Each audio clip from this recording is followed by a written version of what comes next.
यह कहानी मशहूर बंगाली लेखक उपेंद्र किशोर राय चौधरी के द्वारा लिखी गई थी, जिसे हमने हिंदी में दोबारा से अनुवाद किया और आपके सामने प्रस्तुत कर रहे हैं। बेवकूफ मगरमच्छ की कथा यह कहानी एक कल्पना पर आधारित है, जो कि केवल हास्य और मनोरंजन के उद्देश्य से लिखा गया है। मगरमच्छ और लोमड़ी एक साथ खेत में गए। आप किसकी खेती करेंगे? आलू की खेती आलू मिट्टी के नीचे है। उसका पेड़ जमीन से ऊपर है, उससे कोई काम नहीं होता। मूर्ख मगरमच्छ को यह सब नहीं पता था। जब वह सोचता है कि आलू उसके पेड़ का फल है, इसलिए उसने लोमड़ी को धोखा देने के लिए कहा, पेड़ की छोटी मेरी है, जड़ तुम्हारी है।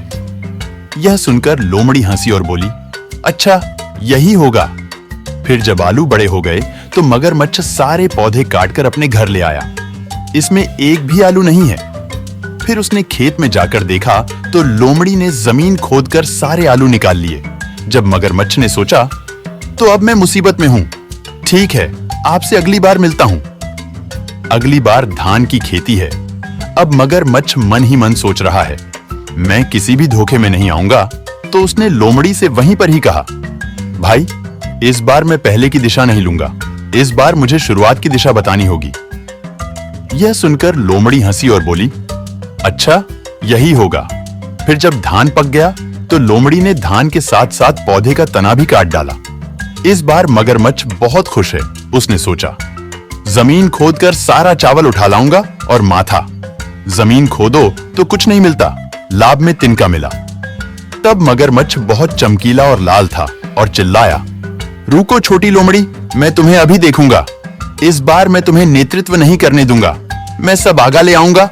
उस बार वह गन्ने की खेती है। मगरमच्छ पहले ही कह चुका है, इस बार वह मोर्चा संभाले बिना नहीं जाएगा। तो लोमड़ी ने उसे गन्ने की नोक दी और खुद गन्ना लेकर घर में बैठ गई और खाने लगी। मगरमच्छ घर में गन्ना ले आया और उसे चबा लिया। वह नमकीन था और बिल्कुल भी मीठा नहीं था। फिर उसने गुस्से में सारे पौधे फेंक दिए और लोमड़ी से कहा, नहीं भाई, मैं तुम्हारे साथ खेती करने नहीं जाऊंगा। तुम बहुत बड़े ठगबाज हो।